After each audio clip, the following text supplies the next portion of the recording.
नमस्कार, आप देख रहे हैं मेरा YouTube channel R B Singh Yadav editor. आज मैं आपके सामने इंडिया गठबंधन की जो चीज़ें सामने आई हैं उसका बारीकी से पूरा अध्ययन कराने की कोशिश करूंगा। इसके लिए मैंने भाई रमेश कुमार के वीडियो को रिकॉर्ड करने की कोशिश की है, जिससे आपको उनके द्वारा बताई गई सारी बातें एकदम अच्छे से पता चल जाए कि आज इंडिया गठबंधन में क्या हुआ। अभी मैं आपको प्ले करके दिखाता हूँ। देखिए, भाई रवीश कुमार अभी बोल रहे हैं। नमस्कार, मैं रवीश कुमार। इंडिया गठबंधन समझ गया है कि उसकी लड़ाई केवल मोदी से नहीं, गोदी मीडिया से भी है। क्या ये केवल संयोग था कि ज्यादातर नेताओं ने प्रेस के सामने एक आजाद प्रेस का वादा किया है? जाहिर सी बात है, संयोग नहीं है। मुंबई की बैठक के बाद इंडिया के कई नेताओं ने ऐलान किया कि इंडिया मीडिया को भी आजादी देगा, आजाद करेगा। मुंबई की बैठक के बाद गोदी मीडिया को लेकर आप देख रहे हैं रवीश कुमार मल्लिकार्जुन खड़गे, नीतीश कहानी कुमार, आपको बड़े बारीकी से समझा रहे हैं। राहुल गांधी और मैं भी कोशिश कर रहा हूं उनसे सभी ने भारत की मीडिया की रिकॉर्ड करके आप तक पहुंचाने की और कहा कि अब उसकी गुलामी का दौर खत्म होने जा रहा है। इन नेताओं की बातों से यही लगा कि उन्हें पता चल गया है कि 2024 के चुनाव में मोदी से पहले बड़ी चुनौती मीडिया है। अब सवाल उठता है कि क्या इंडिया अपनी रैलियों में जनता के बीच ये बात उठाने जा रहा है कि भारत का मीडिया गुलाम हो चुका है, उसे आजादी चाहिए। Of course, I don't want to comment much about the press, but I think Lalu ji said it best. You're also Rahul in Gandhi बोल some रहे हैं। ways restricted and chained, and India Alliance is working to free you from your chains. Thank you. अब आप समझ लीजिए कि जितनी पार्टियां एकजुट होकर के नीतीश कुमार जी प्रेस के सामने आए हुए हैं। अच्छी तरह जान लीजिए कि अब इसी का नतीजा होगा कि अभी जो केंद्र में हैं अब वो हारेंगे, अब वो जाएंगे, ये पक्का जान लीजिए। और अभी आपको बताया गया कि कैसे मीडिया पर ही कब्जा कर लिया, कोई भी दूसरे की बात कम छपता है और ज्यादातर उन्हीं की बात छपते रहती है। कितना काम पहले हुआ है, अलग अलग राज्यों ने कितना काम किया है, दूसरे पार्टियों ने, उसका कम छपता है। ये कम करते हैं और ज्यादा छपता रहता है। तभी तो आप लोगों पर कब्जा नहीं जी, तब तो उपाय है। और जब एक बार उनसे मुक्ति मिलेगी तो आप सब प्रेस वाले आजाद होइएगा और जो आपको उचित लगेगा वही लिखिएगा और वही बोलिएगा। ये बहुत जरूरी है। अगर प्रेस के लोग कुछ लिखते हैं, कहीं क्या काम हो रहा है, क्या ठीक नहीं हो रहा है, वो जब लिखते हैं तो उसका असर जनता पर कितना पड़ता है। और आजकल देख रहे हैं कोई काम नहीं कर रहे हैं, खाली उनका बड़ाई हो रहा है। इंडिया का मैनिफेस्टो अभी नहीं आया है, कमेटी बनी है, मगर मीडिया को लेकर मैनिफेस्टो लगभग आ ही गया है। गोदी मीडिया भारत की सबसे बड़ी राजनीतिक समस्या है। देखना होगा कि इंडिया प्रेस की आज़ादी को लेकर किस तरह के वादे करता है। यह आज़ादी कैसे सुनिश्चित की जाएगी? मालिकों की जो कमर झुक गई है उसे सीधी कैसे की जाएगी? 2014 के बाद से भारत भले चांद पर पहुंच गया, मगर यहाँ का मीडिया गटर में पहुंच गया। मुंबई से इंडिया गठबंधन ने साफ कर दिया है कि मीडिया भी उसके लिए एक मुद्दा होने जा रहा है। मीडिया उनके साथ है, वो एक उनके दिमाग में है। कांग्रेस अध्यक्ष खड़गे साहब बोल रहे हैं, आप उनको सुनिए। वो ये सारी चीजें मेरे पास है, ये उनका कहना है और हमको कभी कभी ऐसा दिखता भी है। माफ करो क्योंकि मैं ऐसा बोल रहा हूँ समझ के, आप गुस्से में आके हमारे खिलाफ मत लिखिए। तो जो कुछ है वस्तु स्थिति, आपको भी मुंह को ताला लगाया, हाथ बंद दिए आपके भी लिखने के, ये सारी चीजें कर रहे हैं और आहिस्ता आहिस्ता डिक्टेटर के तरफ वो जा रहे हैं। तो हम इसके खिलाफ लड़ने के लिए, उनके विचारधारा के खिलाफ लड़ने के लिए, उनके जो कुछ भी ये करप्शन, बड़े करप्शन उनके जो इंस्टीट्यूशनल करप्शन होते हैं, ऐसा छोटा मोटा करप्शन वो नहीं करते, लोगों को नहीं दिखना वो पूरा। लेकिन CAG रिपोर्ट में दिखाया है कितने करोड़ घपले हो गए हैं। खड़गे साहब ने तो भ्रष्टाचार की सारी पोल खोल के रख दी। इनविजिबल है और वो हमेशा अपनी बात ये कहते हैं कि मैं किसी को न खाऊंगा न किसी को खाने दूंगा, लेकिन खाने तो सबको दे रहे हैं, अपने को जो चाहते हैं उनको तो दे रहे हैं, लेकिन लोगों को भूखे मार रहे हैं, लोगों को कुछ नहीं दे रहे। तो इसके लिए हम आवाज उठाए। इंडिया ने आज 5 प्रकार की कमेटियों का ऐलान किया है। मीडिया पर भी एक वर्किंग ग्रुप बना है जिसमें 19 सदस्य हैं। इसमें कांग्रेस की तरफ से केवल जयराम रमेश है, राजद से मनोज झा, आम आदमी पार्टी से राघव चड्ढा है, जनता दल यूनाइटेड से राजीव रंजन। सोशल मीडिया के लिए भी वर्किंग ग्रुप बना है। भारत का गोदी मीडिया इंडिया के इस संदेश को स्वीकार नहीं कर पाएगा। वो स्वीकार करने की हालत में भी नहीं है। वो गुलाम हो चुका है, कटर में है। उसे क्या पता आजादी कैसी होती है। गोदी मीडिया का एक ही काम है, प्रधानमंत्री के उम्मीदवार के नाम पर इंडिया की हर बैठक को पहले से खारिज करना, मोदी के सामने कौन के सवाल से इंडिया को जीरो बताना। यह भी सही है कि केवल एकजुट हो जाने से चुनौतियां कम नहीं हो जाती, जीत का रास्ता नहीं बन जाता है। मगर इंडिया ने बार बार साफ किया कि एकजुटता उनकी पहली चुनौती थी, रही है। इस चुनौती को अब पार कर लिया गया है। इंडिया का नेता कौन है, इस सवाल का जवाब इंडिया आपसी तालमेल के प्रदर्शन से देने लग गया है।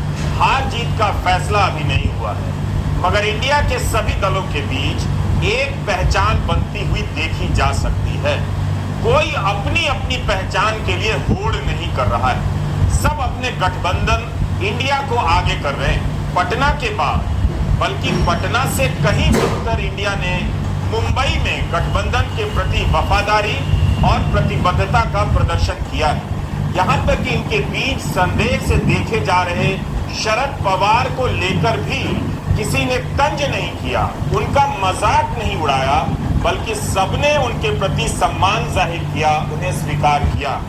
यह एक बहुत बड़ा राजनीतिक संदेश रहा कि इंडिया को तोड़ने की कोशिश तो होगी, ईडी घर तो नहीं बैठेगी, कभी दल को तो कभी नेता को तोड़ने की कोशिश होगी, मगर इससे इंडिया के बीच संदेह और घबराहट पैदा नहीं होगी। तमाम संदेहों के बाद भी शरद पवार की मौजूदगी इंडिया के इस आत्मविश्वास का प्रदर्शन करती है कि वो ईडी के हमले को डील कर लेगी, सामना कर लेगी। बैठक की आने वाली सभी तस्वीरें बता रही हैं कि कांग्रेस ने सबसे बड़ा बने रहने का दावा छोड़ दिया है। इसका सबसे बड़ा प्रमाण है कि जितनी भी कमेटियां बनाई गई हैं उसमें कांग्रेस की तरफ से एक ही सदस्य रखा गया है। 5 कमेटियां बनी हैं, सभी में हर दल की उपस्थिति बराबर है, कोई किसी पर भारी नहीं है। कांग्रेस सबके साथ चलती नजर आ रही है। जितना राहुल गांधी नजर आते हैं उतना ही MK स्टैलिन भी नजर आते हैं, उतनी ही जगह अरविंद केजरीवाल को मिल रही है और लालू यादव और नीतीश कुमार से लेकर शरद पवार को सभी इस स्पेस में बराबर बराबर दिख रहे हैं। कोई किसी से कम या ज्यादा नहीं दिख रहा है। गठबंधन की तस्वीरों में गठबंधन की सबसे बड़ी कामयाबी यही झलक रही है। इंडिया ने एक प्रस्ताव पास किया है जिसमें कहा गया है कि जहां तक संभव हो सके आगामी लोकसभा चुनाव मिलकर लड़ने का संकल्प लेते हैं। यानी गठबंधन को पता है और गठबंधन छिपा नहीं रहा है कि कई राज्यों में दिक्कतें आ सकती हैं, मगर इसके बाद भी एकजुटता, समझदारी बनी रहेगी। राहुल गांधी से लेकर अरविंद केजरीवाल, उद्धव ठाकरे से लेकर MK स्टालिन तक ने कहा कि इंडिया के नेताओं के बीच जो संबंध बने हैं उसे देखकर कहा जा सकता है कि इंडिया के बीच इस बात को लेकर तैयारी दिखने लग गई है कि सभी एक दूसरे के लिए जगह छोड़ेंगे, एक दूसरे को समायोजित करेंगे, एक दूसरे की बात को समझेंगे, अपने अंतरों को कम करेंगे। इसके लिए एक कोऑर्डिनेशन कमेटी बनाई गई है जो राज्यों के स्तर पर सीटों के बंटवारे पर काम करेगी। लालू यादव ने कहा कि अपना नुकसान सहकर भी इंडिया को आगे रखेंगे। बैठक की सबसे अच्छी बात यह रही कि सभी प्रमुख दलों के नेताओं, मुख्यमंत्रियों ने प्रेस के सामने अपनी बात रखी। सभी प्रेस के सामने सहज नजर आ रहे थे। जिसने जो भी कहा सबके सामने कहा। आप उनकी बातों में झांक कर देख सकते हैं कि इनके बीच कितनी तालमेल है और समझदारी कितनी नकली है या असली है। तीन बड़े नेताओं के बयान में आपको दिख जाएगा कि सबकी बात एक ही लाइन पर है। सब आपसी अंतर्विरोध की भी बात करते हैं, स्वीकार कर रहे हैं, मगर यह भी दावा करते हैं कि इन बैठकों से उनके बीच की समझदारी बेहतर हुई है। ऐसा लगता है कि एकजुट रहने की पहली चुनौती इंडिया ने पार कर ली। इसलिए एकजुटता को लेकर संदेह किया जा रहा था कि इंडिया बनने से पहले बिखर जाएगा, मगर अभी तक यह बना हुआ है। अपनी पहली प्राथमिकता यह समझता है कि एकता दिखानी, जनता को संदेश देते रहना है कि मकसद सबका साझा है, समान है। किसी एक दल या किसी एक नेता का व्यक्तिगत मकसद यहाँ नहीं है। उद्धव ठाकरे ने कहा कि तीसरी बैठक के बाद इंडिया ने दिखा दिया है कि गठबंधन अब आगे बढ़ चुका है। स्टेज पे जो नेता हैं, जो पार्टीज हैं, वो हिंदुस्तान के 60% लोगों को रिप्रेजेंट करती हैं। और अगर हम एक साथ मिलके चुनाव लड़ेंगे, राहुल गांधी बोल रहे तो हैं, बीजेपी चुनाव जीत ही नहीं सकती। उन्होंने साफ कर दिया कि मुझे बहुत खुशी हो रही 60% पब्लिक हम लोगों के साथ है। कि जो हमारी पार्टीज हैं, जो हमारे नेता हैं, उनके बीच में जो रैपोर है, जो फ्लेक्सिबिलिटी है, वो गहरी होती जा रही है।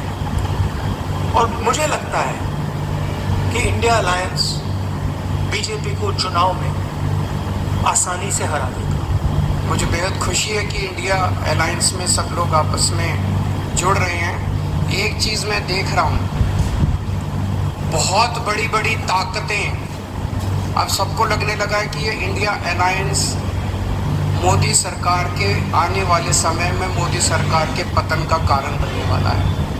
बहुत बड़ी बड़ी ताकतें इस इंडिया अलायंस को तोड़ने में लगेंगी, बहुत बड़ी बड़ी ताकतें। पिछले कुछ दिनों से मैं देख रहा हूँ, जबरदस्ती क्या दिखाया जाएगा, इसकी उसके से लड़ाई हो गई, उसकी उससे लड़ाई हो गई, जबरदस्ती दिखाने की कोशिश की जाएगी, जबरदस्ती दिखाने की कोशिश की जाएगी। मैं पिछली 3 मीटिंग अटेंड कर चुका। मैं आपको पूरी जिम्मेदारी के साथ कह सकता हूँ, जितनी अच्छे से और जितने प्यार और मोहब्बत से सारी मीटिंग्स हुई हैं, किसी की किसी के साथ लड़ाई नहीं है। और यहाँ पे जितने लोग बैठे हैं, कोई पद के लिए नहीं आया। सब 140 करोड़ लोगों के इस भारत देश को बचाने के लिए आए हैं, इसको तरक्की के रास्ते पे ले जाने के लिए आए हैं। दिल्ली के मुख्यमंत्री अरविंद केजरीवाल ने कहा कि इंडिया गठबंधन को तोड़ने की बहुत कोशिशें होंगी, मगर अब यह नहीं टूटेगा। इंडिया ने कहा कि जल्दी ही वह देश के सामने अपने अलग अलग मुद्दों और वादों को लेकर उपस्थित होने वाला है और ये काम तेजी से किया जाएगा। बिहार के मुख्यमंत्री नीतीश कुमार ने कहा कि इंडिया को लगता है कि चुनाव पहले भी हो सकते हैं, इसलिए सभी अलर्ट हैं। इंडिया मजबूत होते जा रहा है, ये बात भी सच है। शिवसेना जैसे चीफ हम करीब आते जा रहे हैं, एक कदम उद्धव जी आगे बोल रहे बढ़ते हैं। जा रहे हैं, तो इंडिया के विरोधी दल में घबराहट हो रही है। पहले हमें पूछा जा रहा था कि विपक्ष की एकजुट, और उसी वक्त हमने कहा था कि विपक्ष की एकजुट में नहीं मानता। हम सारे लोग देश प्रेमी हैं और हमारी एकता देश प्रेमियों की एकता है। और हमने हमारे अलायंस का जो नाम लिया है इंडिया, तो अब इंडिया के विपक्ष, इंडिया के विरोधी जो है, आप सभी जानते हैं वो कौन है। आज की मीटिंग में अच्छी चर्चा हुई, अच्छे डिसीजन लिए गए, कुछ कमेटीज बनाई गई और हम सारे लोगों ने तय किया है कि आने वाले चुनाव में हम तानाशाही के खिलाफ लड़ेंगे, हम जितने सारे जुमलेबाज हैं उनके खिलाफ लड़ेंगे, हम भ्रष्टाचार के खिलाफ लड़ेंगे।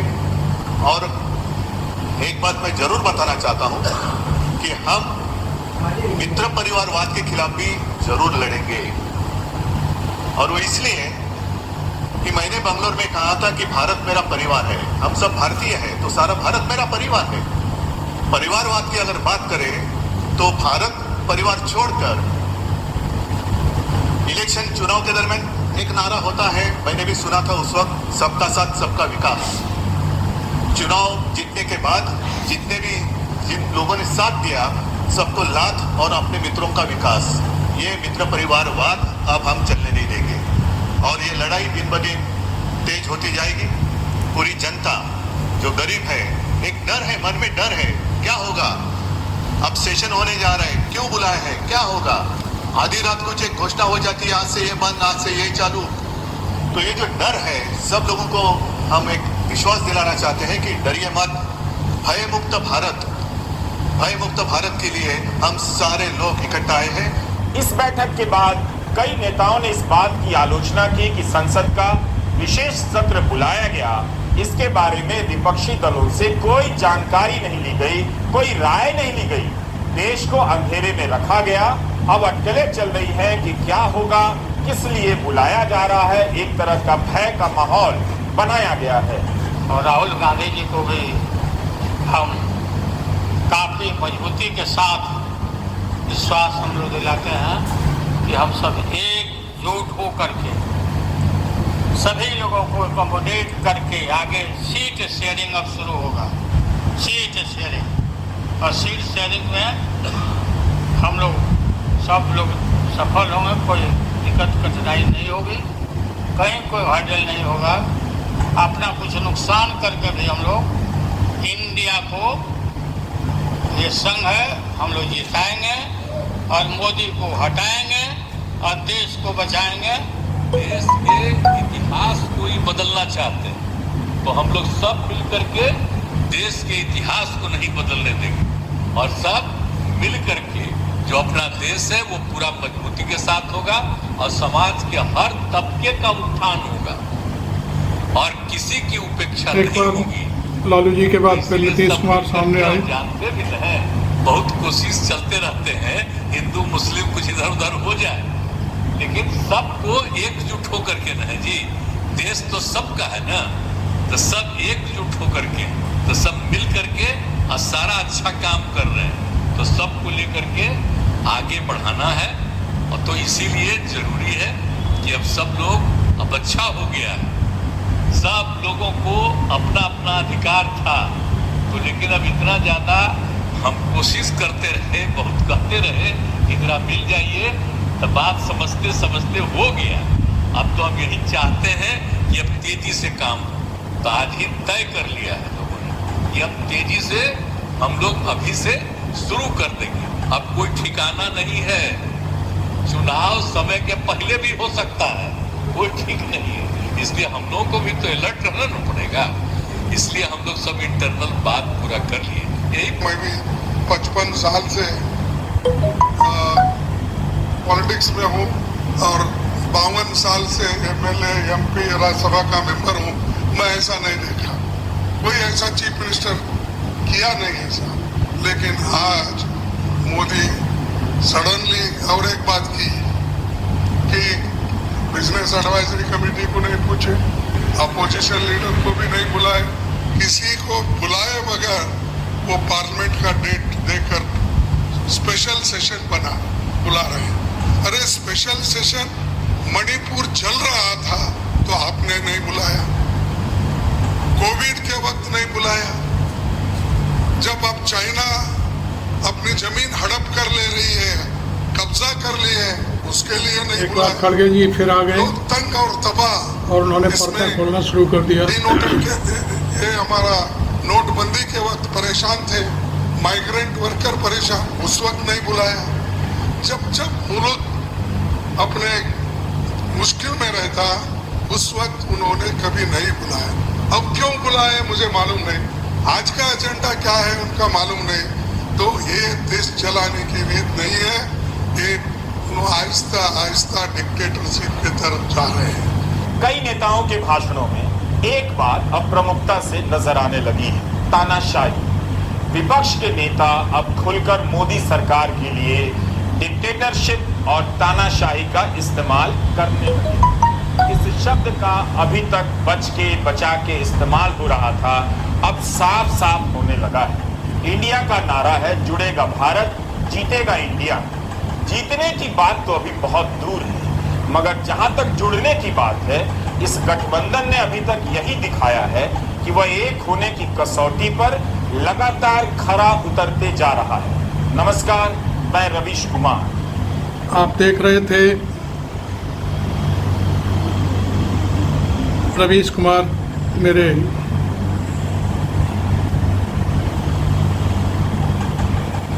मेरे वीडियो रिकॉर्डिंग के साथ। उन्होंने इंडिया गठबंधन की आज जो हुई बैठक, उसकी एक एक परतें खोली। आप मेरे चैनल को सब्सक्राइब करें, शेयर करें और इस बात को पूरी दुनिया तक फैलाने की कोशिश करें। Thank you.